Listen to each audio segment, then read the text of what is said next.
My marriage of 12 years did not end with a screaming match or shattered glass. It ended quietly with a single social media photo and a brief comment. Traders always believe they can bury their sins underneath a flawless professional facade. However, they forget one crucial detail.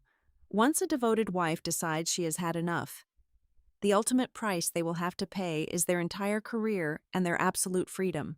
Hello, everyone. Before today's story begins, we'd like to share a quick message. YouTube recently removed our monetization, cutting off our income. If you enjoy this story, we humbly ask for just $1 to help pay our staff so they can make a living and keep creating for you. Thank you for saving us. Now, let's begin the story. My name is Hazel Gomez. I am 34 years old, and until tonight, I lived what I believed was an airtight, perfectly stable life in the constantly rain-washed city of Seattle. For 12 years, I shared this existence with my husband, Julian, and our remarkably bright 12-year-old daughter, Maya. We were the picture of modern, progressive success, or at least, I was the one maintaining the canvas. I am a senior structural engineer. My entire professional existence revolves around calculating stress, identifying vulnerabilities, and ensuring that massive frameworks can bear their designated loads without collapsing. I design structures meant to withstand earthquakes, fierce winds, and the relentless test of time. Ironically, I applied this exact same methodology to my marriage. I worked grueling, 60-hour weeks, cheerfully bearing the overwhelming financial load so Julian could comfortably chase his lofty corporate ambitions. I paid our expensive mortgage. I fully funded Maya's private school tuition. I managed our retirement portfolios. I built a fortress of security around us, falsely believing that a solid foundation was all a family needed to thrive. It was a Friday evening. Outside, a typical Seattle drizzle was painting the glass of my living room windows. Julian was supposedly 200 miles away, attending an exclusive, high-level leadership summit hosted by his employer, Cascade Urban Developments. He had kissed my forehead before leaving that morning, smelling strongly of his expensive signature cologne, whispering sweet promises about an impending promotion that would finally allow me to step back and rest. I was sitting alone at our expansive kitchen island, wrapped tightly in a thick wool cardigan. Spread across the cold marble counter was a complex, dense set of structural blueprints for a new commercial high-rise. My eyes burned from pure exhaustion after hours of squinting at load-bearing calculations, seeking a brief, mindless escape. I reached for my phone and opened a popular social media app. I just wanted to see a few updates from friends, maybe a funny video to rest my brain. Instead, the algorithm delivered a fatal, precise strike directly to the core of my reality. It was a new post from Julian. My thumb froze entirely, hovering a fraction of an inch above the glowing screen. The uploaded image was high resolution, bright, and sickeningly cheerful. Julian was standing on a sunlit balcony overlooking a pristine, vibrant green golf course. Wrapped intimately around him was Clara. I knew of her. She was a junior marketing executive from his office, a woman at least 7 years his junior. In the photo, Julian's arm was secured tightly around her waist, pulling her body flush against his own. Her head rested perfectly in the curve of his neck, her eyes closed in a serene, blissful smile. It was a posture of deep, undeniable physical intimacy, a position reserved strictly for lovers, absolutely never for professional colleagues. The visual betrayal was devastating, but the caption beneath the photo was the true wrecking ball. He had proudly typed, "Surviving the corporate grind with my indispensable workwife. Could not do this without her." The term workwife echoed loudly in the silent kitchen. People use that phrase so casually, throwing it around as a harmless joke to describe friendly office camaraderie. But as an engineer, I do not believe in harmless jokes when it comes to load-bearing walls. We are trained to spot the tiny, hairline stress fractures before the building falls. I zoomed in on the photograph. I scrutinized the way his fingers pressed deeply into the fabric of her dress. I noted the triumphant, possessive gleam in her eyes that peeked through her half-closed lids. This was not a joke. This was a public declaration, a brazen display of pure arrogance masked thinly as corporate banter.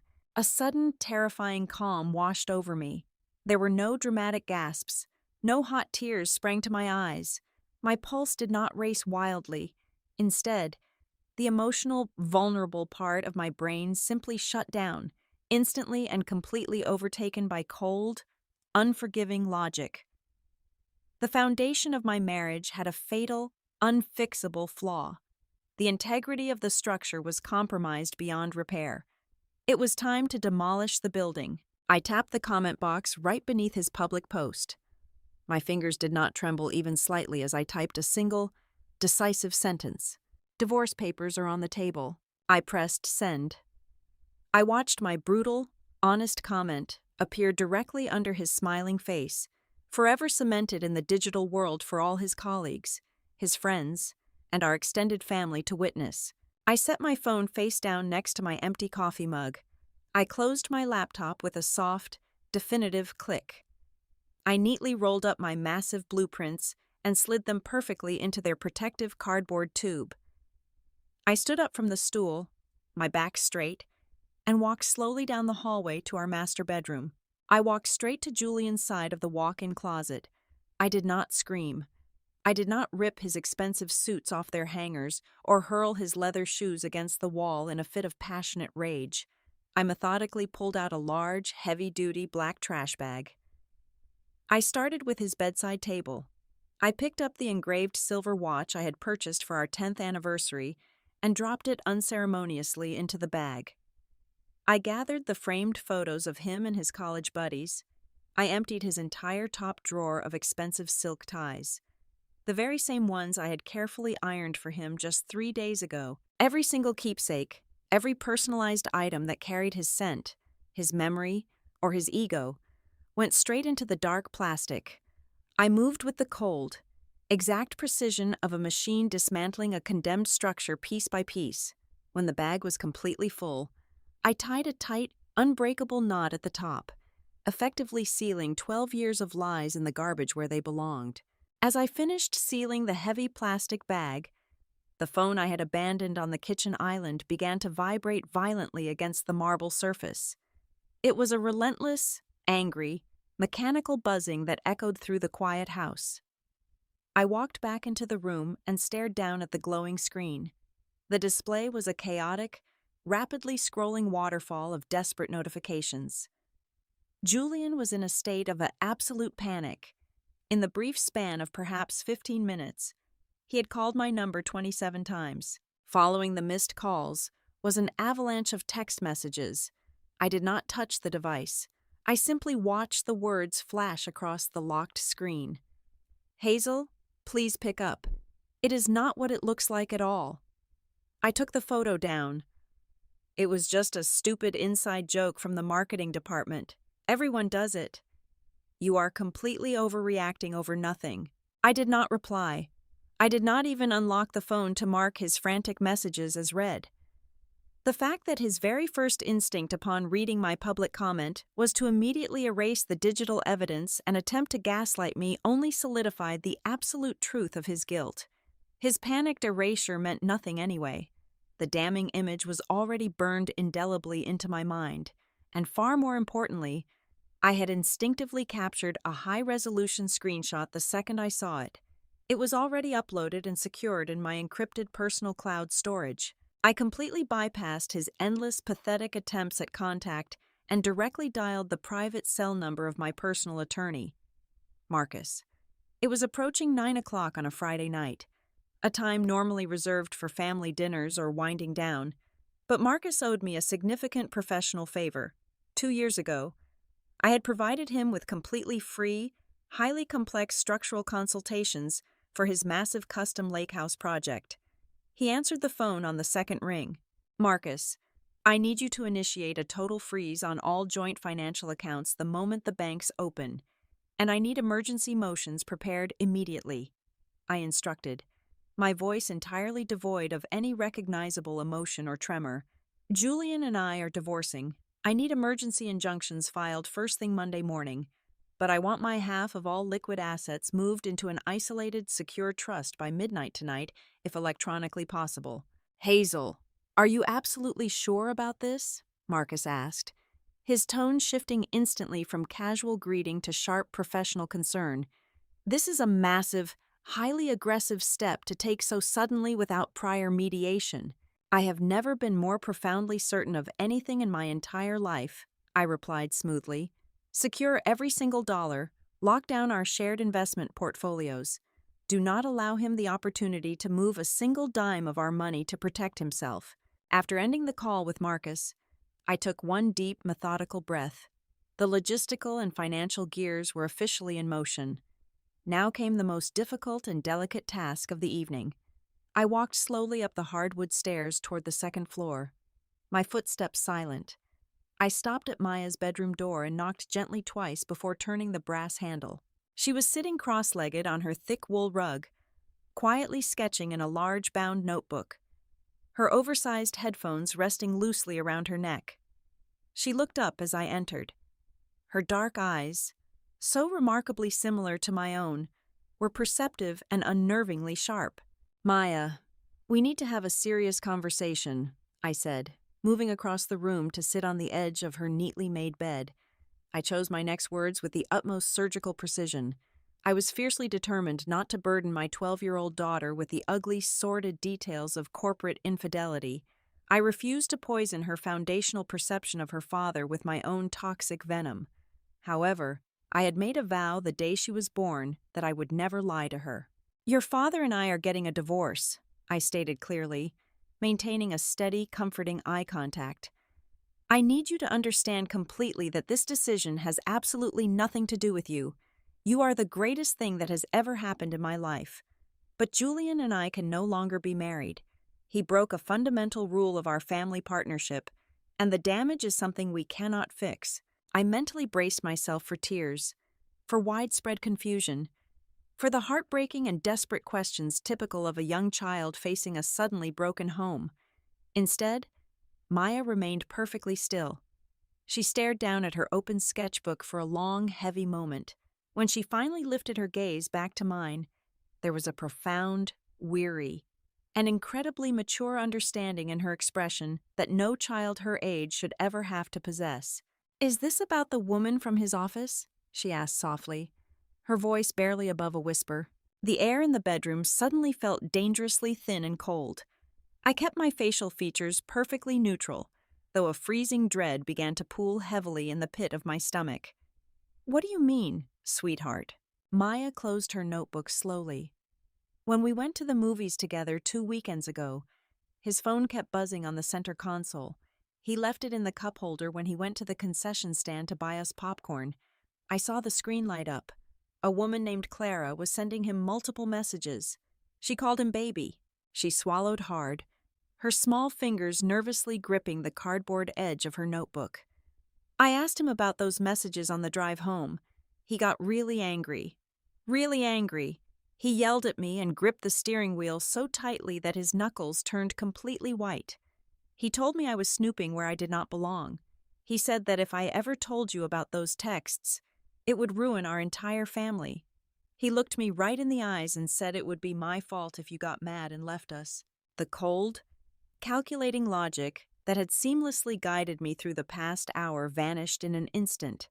It was entirely incinerated by a blinding, white-hot, uncontrollable fury. My husband had not merely cheated on me, he had actively manipulated our daughter.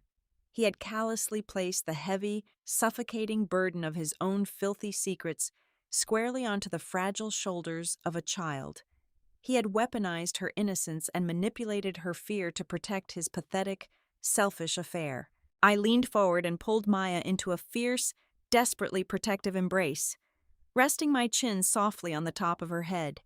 "It is not your fault," I whispered firmly, making sure she felt the absolute certainty in my chest. "None of this is your fault. You did absolutely nothing wrong. You are safe." I held her tightly until I felt her breathing steady against my shoulder. As I stared over her head, looking out her bedroom window into the dark, rainy Seattle night, the core parameters of my entire mission violently shifted.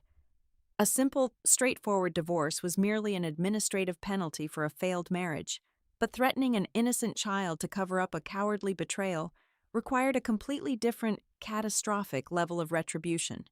I was no longer merely going to divide our financial assets and sign a legal document. I was going to systematically, mercilessly dismantle his entire world until there was nothing left but dust. After ensuring Maya was completely asleep, I retreated to my home office on the ground floor. The house was entirely silent, save for the rhythmic drumming of the Seattle rain against the window panes. I locked the solid oak door behind me and sat down at my massive wooden desk.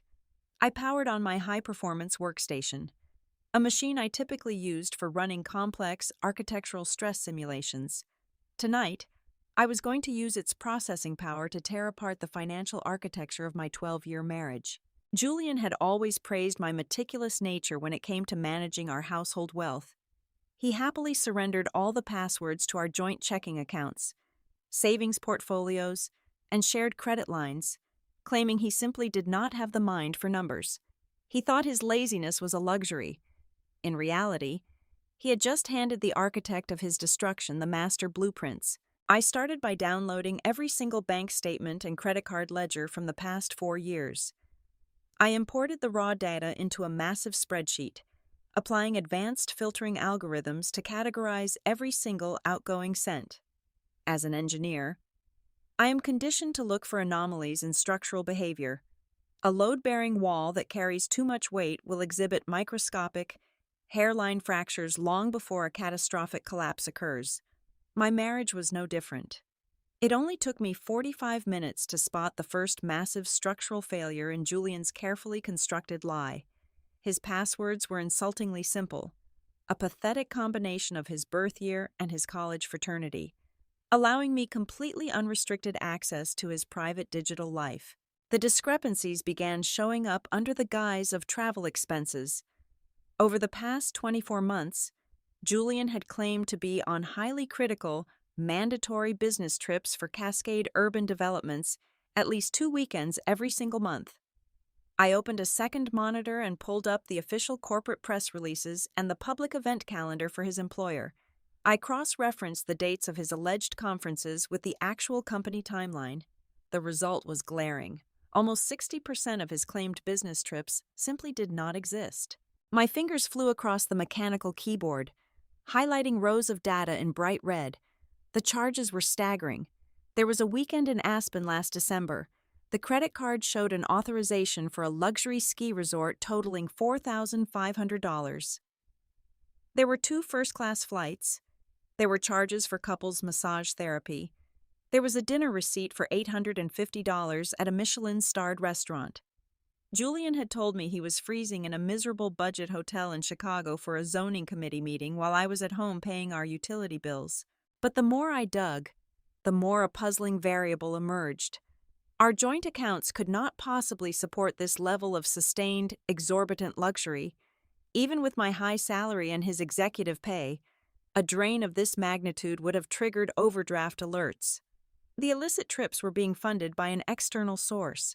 I pivoted my investigation, digging into the digital archives of Julian's home office network, which he foolishly kept synced to our shared local server. I scoured his saved tax documents and hidden digital folders. Deep within a nested directory labeled as miscellaneous tax forms, I found the missing load-bearing pillar. It was a digital folder containing the incorporation documents for a limited liability company called Apex Summit Consulting. I logged into the state business registry database. I paid the $20 search fee using a prepaid debit card. The results loaded on my screen in a matter of seconds. Apex Summit Consulting was registered exactly 2.5 years ago. The registered agent and primary director was Julian. The secondary officer, listed as the chief operations manager, was Clara. They had not just formed a company together, they had built a vehicle for outright theft. I traced the routing numbers listed on the Apex Summit Consulting bank statements that Julian had carelessly saved. The incoming wire transfers were massive. $10,000 here, $25,000 there. I recognized the originating account numbers immediately because I had seen them on the project briefs Julian used to brag about. The money was flowing directly from the vendor payment accounts of Cascade Urban Developments. The sheer audacity of their scheme left me breathless in the dark room. Julian and Clara were generating highly sophisticated fake invoices from their phantom consulting firm.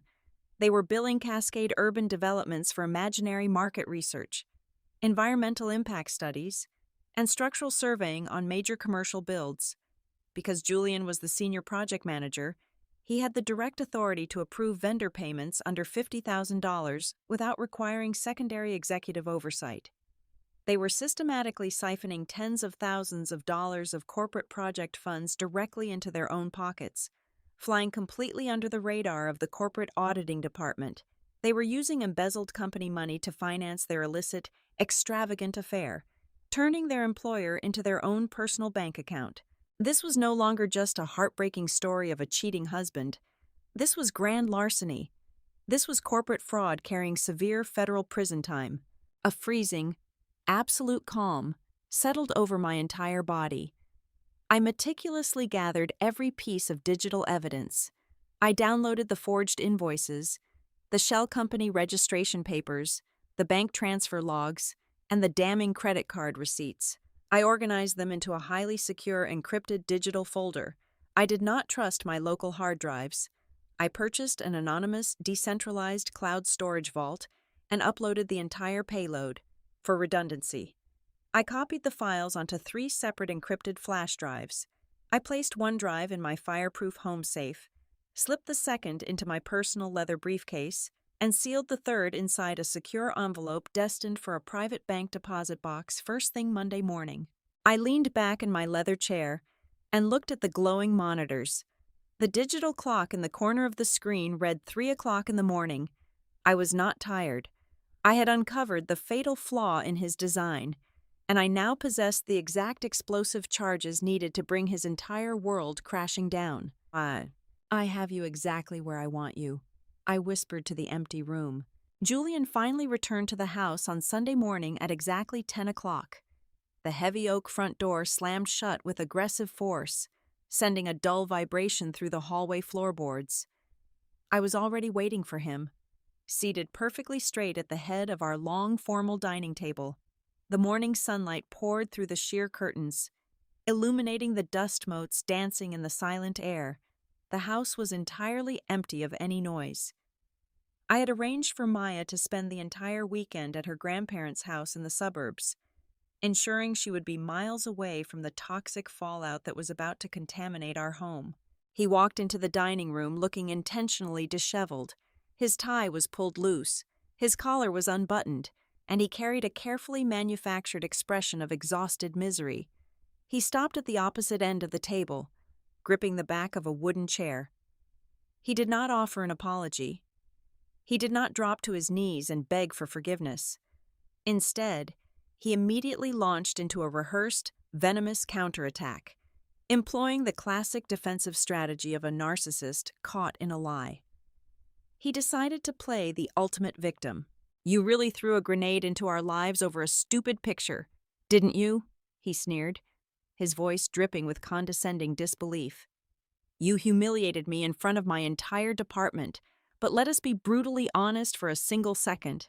You abandoned this marriage years ago. You are married to your blueprints, your stress tests, and your 60-hour work weeks.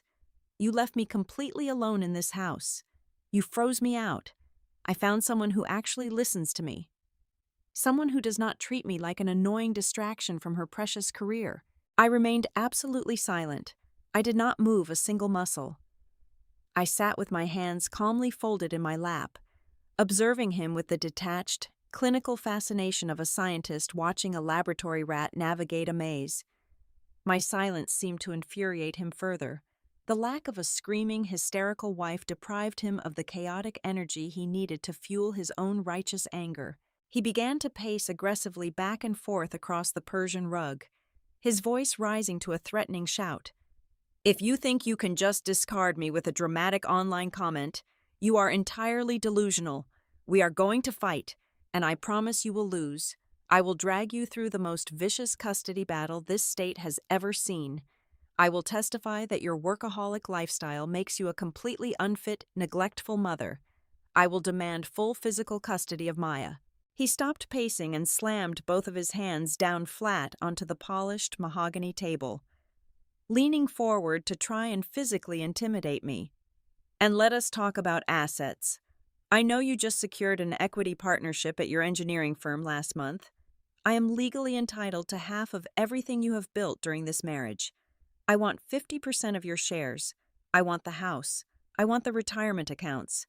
I will bleed your finances completely dry until you are begging me to settle. I let his empty, pathetic threats hang in the quiet room for a long moment. He was a cornered animal making loud noises to disguise his profound weakness, without blinking. I reached out and touched the thick, white legal folder resting on the table in front of me, using only my index and middle fingers. I slowly pushed the document across the smooth wooden surface until it stopped directly in front of him. "Sign the divorce papers, Julian," I said softly, my voice holding the icy chill of a frozen lake. "You are taking nothing. You are walking away today." Julian looked down at the legal documents, his face twisting into a mask of pure, arrogant defiance. He let out a harsh, mocking laugh. He grabbed the thick stack of papers with both hands and violently ripped them directly in half, tearing through the legal binding. He threw the shredded pieces violently onto the floor, scattering them across the rug. "You are nothing without me to anchor this family," he shouted, his face flushed red with artificial triumph. "You are a cold, calculating machine. You could never raise a child on your own. You have no leverage here." I allowed a small, razor-sharp smile to curve the corners of my mouth. It was not a smile of amusement. It was the smile of an executioner pulling the lever. I calmly reached into the pocket of my wool cardigan and extracted a single crisp sheet of printer paper. I unfolded it meticulously, flattening out the creases. I did not throw it at him. I did not shout. I gently, almost delicately, slid the single piece of paper across the table, placing it exactly where the destroyed divorce papers had been resting seconds ago. Julian looked down, his chest still heaving from his arrogant outburst. It was a printed bank receipt. It clearly detailed a wire transfer dated October 12th of last year. The bold black ink documented a transaction for exactly $55,000, moved directly from the corporate vendor payment accounts of Cascade Urban Developments into the primary checking account of Apex Summit Consulting. Right below the routing numbers were his and Clara's printed signatures from the shell company's incorporation documents. I watched the exact millisecond his arrogant illusion shattered. The aggressive red flush in his cheeks vanished instantly, replaced by a sickly, chalky white pallor. His eyes widened to an unnatural size as they locked onto the 9-digit routing number. His breathing hitched, suddenly transforming into shallow, panicked gasps. The loud, threatening man who had just demanded half my net worth seemed to physically shrink, collapsing inward under the crushing weight of undeniable, documented felony fraud. His hands began to shake uncontrollably. He opened his mouth to speak, to perhaps offer another pathetic lie, but his vocal cords completely failed him. No sound came out. "I suggest you pick up those pieces of paper from the floor and find some tape," I whispered into the dead silence of the room. "Because your custody threats and your demands for 50% just evaporated. And if you ever raise your voice at me again, my next phone call will not be to a divorce attorney, it will be to the federal authorities." First thing Monday morning, I did not drive to my engineering firm. Instead, I navigated my car through the dense downtown traffic directly toward the towering glass skyscraper that housed the global headquarters of Cascade Urban Developments. I had already called ahead, bypassing standard reception channels by leveraging a mutual connection on the city zoning board to secure an immediate, confidential meeting with their chief executive officer, Richard Montgomery. Richard was a man who commanded absolute authority. Sitting behind a massive glass desk on the top floor, he greeted me with polite curiosity, likely assuming I was there to discuss a structural consultation for one of their upcoming commercial sectors. I declined his offer of coffee. I sat down in the leather chair opposite him, unzipped my briefcase, and placed a thick, neatly organized physical binder directly onto the center of his pristine desk. Beside the binder, I placed one of the encrypted flash drives containing the raw digital data. Mr. Montgomery, I am not here in a professional engineering capacity today, I began, my voice perfectly measured and devoid of any wavering emotion. I am here as Julian's wife. What you are looking at is a comprehensive, fully documented trail of internal corporate fraud. Your senior project manager and a junior marketing executive named Clara have been systematically embezzling corporate development funds through a fabricated shell company called Apex Summit Consulting. Richard frowned deeply, his initial polite demeanor hardening into a mask of severe corporate defense. He reached for the binder, opening it with clear skepticism.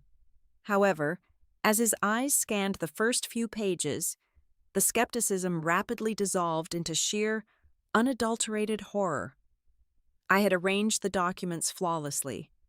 The first section contained the blatant photographic evidence of their affair, establishing the undeniable personal link and the motive. The subsequent sections laid out the financial architecture of their theft in agonizing detail. There were the forged vendor invoices, the corresponding internal approval signatures from Julian, and the direct wire transfer receipts routing over $400,000 straight into their private accounts. The chief executive officer sat in stunned silence for nearly 20 minutes, reading every single page. When he finally looked up at me, his face was pale, and his jaw was clenched so tightly that a muscle ticked visibly in his cheek. "This is an absolute catastrophe," Richard murmured, his voice tight with suppressed fury. "They have bypassed our secondary auditing protocols completely. The level of premeditated deception is staggering. I have provided you with everything you need to execute a total amputation," I replied calmly. "But I have one strict condition. You cannot fire him today." Richard looked at me, a glimmer of profound understanding dawning in his eyes as he recognized the cold strategy at play. He immediately summoned his chief legal counsel and the head of internal corporate security into the office. We spent the next 3 hours meticulously coordinating our timeline. The corporate legal team explicitly requested a window of exactly 4 days to maintain absolute silence. They needed Julian to remain entirely unaware while they quietly contacted federal financial investigators, secured arrest warrants, and locked down all internal corporate servers to prevent him from deleting any digital footprints. They needed him to feel perfectly safe in his little world. And Julian made that incredibly easy, because his arrogance completely eclipsed his survival instincts. Despite the absolute devastation I had laid out on our dining room table on Sunday, Julian had somehow convinced himself that I was bluffing about contacting the authorities. He likely reasoned that a devoted mother would never intentionally detonate a federal scandal that could potentially subject her family to public scrutiny and ruin her own financial stability. He was living in a profound state of cognitive dissonance, desperately clinging to the illusion of his own untouchable brilliance. He moved around our house that week with a repulsive, buoyant energy, even whistling while pouring his morning coffee. He firmly believed that his highly anticipated promotion to the position of Vice President of Regional Development was still guaranteed. He thought the massive new executive salary would simply allow him to buy my silence during the final divorce settlement. By Wednesday afternoon, the sheer scale of his delusion became magnificently clear. He had confidently ordered the distribution of high-end, heavily embossed invitations to every major executive, department head, and prominent vendor associated with the company. He had personally booked the entire main dining hall of the most exclusive, expensive seafood restaurant in the city for Friday evening. It was designed to be a massive, lavish celebration of his own ego, a grand coronation for a king who simply refused to realize his castle was already burning to the ground. On Thursday morning, a heavy envelope arrived at my front door via a private courier. It was an official, formal invitation to the promotion gala, sent directly from the Human Resources Department of Cascade Urban Developments. Richard Montgomery had personally ensured that my name was on the premier guest list. He wanted the architect of this beautiful destruction to have a front-row seat to the final collapse. I spent Friday afternoon preparing with the meticulous care of a soldier arming for a final, decisive battle. I went to an exclusive downtown boutique and purchased the most breathtaking, ruthlessly elegant gown I could find. It was a floor-length dress made of heavy silk, an unapologetic shade of deep crimson that commanded absolute attention the second it caught the light. I had my hair styled in sleek, sharp waves and applied a dark, bold lipstick. I was not dressing as a heartbroken, discarded wife mourning the end of 12 years. I was dressing as the absolute authority of his ruin. I slipped into a pair of black stilettos, the sharp heels clicking against the hardwood floor like the ticking of a countdown clock that had finally reached 0. I arrived at the grand ballroom of the Oceanic restaurant at exactly 8 o'clock in the evening. The atmosphere was incredibly electric, humming with the low, sophisticated murmur of corporate elites and the soft clinking of expensive crystal glasses. Waiters in pristine white jackets circulated through the crowd, carrying silver trays of champagne and rare caviar. I walked through the towering double doors, the heavy crimson silk of my dress sweeping across the polished marble floor.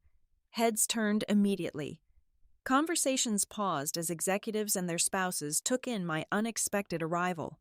I did not search for familiar faces or engage in small talk. I simply walked over to the mahogany bar, ordered a sparkling water with a twist of lemon, and positioned myself near the back of the room where I had a perfect, unobstructed view of the main stage. Julian was holding court near the front, surrounded by a circle of laughing vice presidents and key investors. He looked sickeningly triumphant, dressed in a custom-tailored tuxedo that he had undoubtedly purchased using stolen company funds. Clara was standing right beside him, wearing a tight silver cocktail dress, laughing loudly at every joke he made. I watched Julian glance over the crowd and suddenly lock eyes with me. For a fleeting second, a flash of genuine panic crossed his features, remembering the bank receipt I had slid across our dining room table. But his colossal ego quickly reasserted control.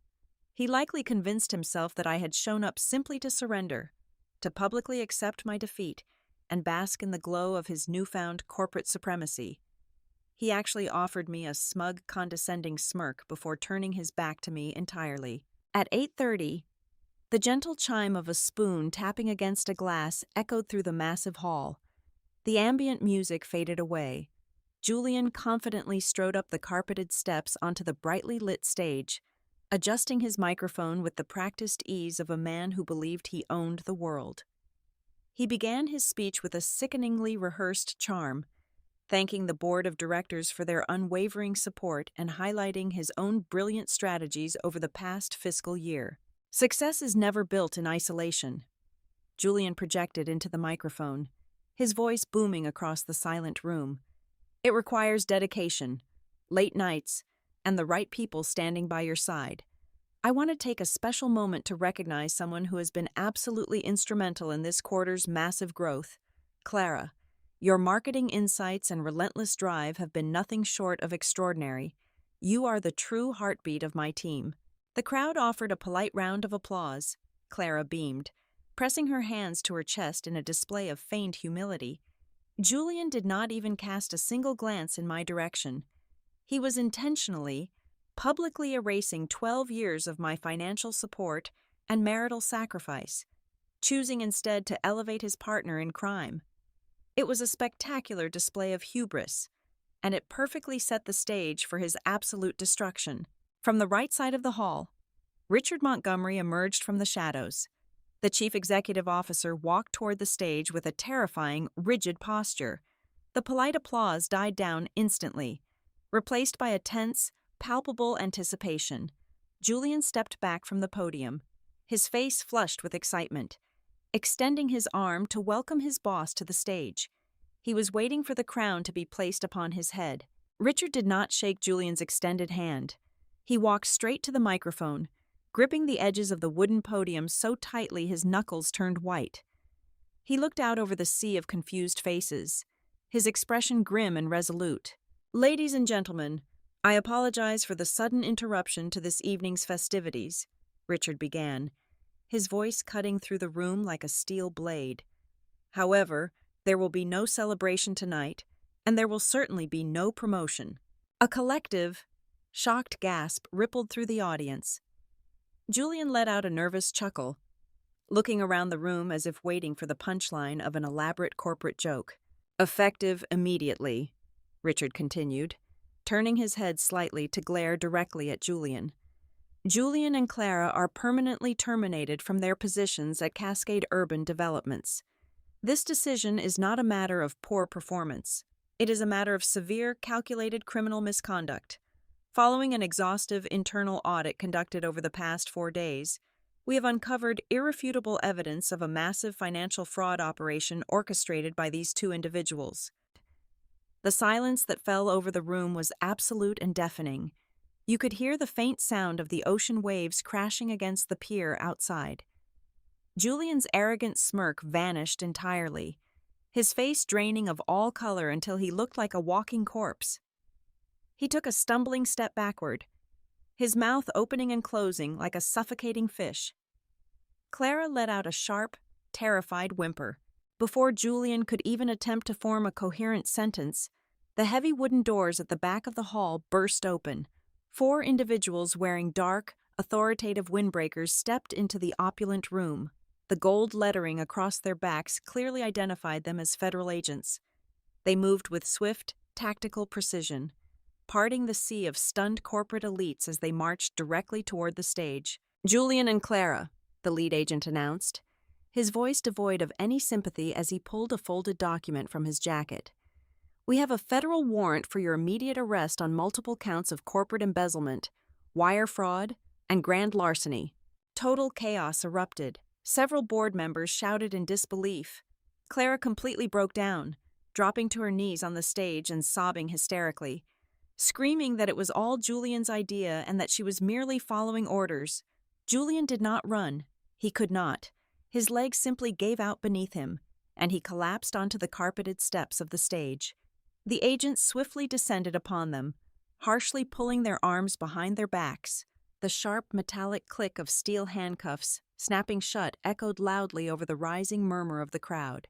As the agents hauled Julian to his feet, his wild, desperate eyes frantically scanned the room until they finally locked onto me.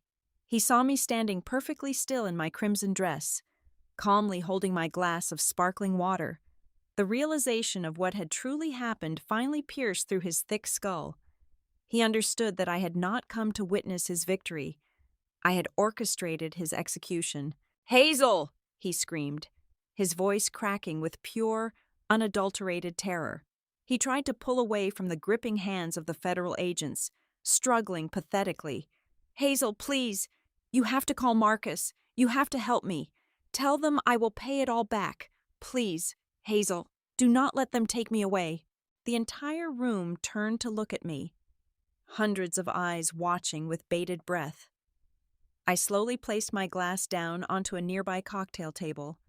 I walked forward, my heels clicking sharply against the floor, until I was standing just a few feet away from him.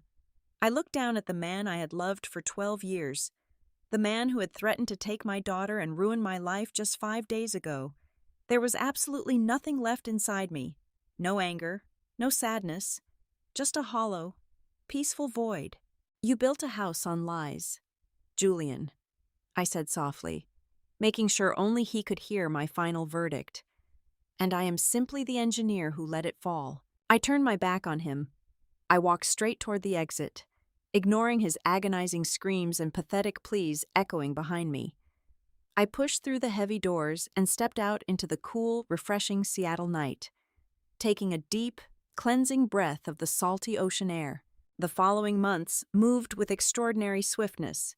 Facing decades in federal prison, Julian had absolutely no leverage left to fight me. From his jail cell, under the strict guidance of my attorney, he signed over full, uncontested physical and legal custody of Maya. To avoid the massive civil lawsuit I threatened to file, which would have dragged his family name through further public mud, he willingly relinquished his claim to our house, our shared investment portfolios, and my engineering firm shares. He traded every single ounce of his wealth just to keep me off the witness stand during his civil liability hearings. Maya and I remained in our beautiful home, completely untouched by the toxic debris of his shattered life. I received my full partnership at the engineering firm, and we spent our weekends exploring the mountains, completely free from the suffocating weight of his deceit. I learned the most profound lesson of my life, the most flawless. Devastating revenge does not require screaming or physical violence. The perfect revenge is simply taking away the very foundation of their arrogance, watching their carefully constructed world collapse, and stepping out of the wreckage without a single scratch. Thank you so much for listening to today's story. We hope you enjoyed it as an ad-free channel. Your support is what keeps us alive. Please support Violet Revenge Stories with just $1 via the QR code on the screen, or click the link in the description box or pinned comment. Also, we'd love to connect with you. Please leave a comment telling us which city or state you're listening from. Thank you for standing with us, and see you in the next stories.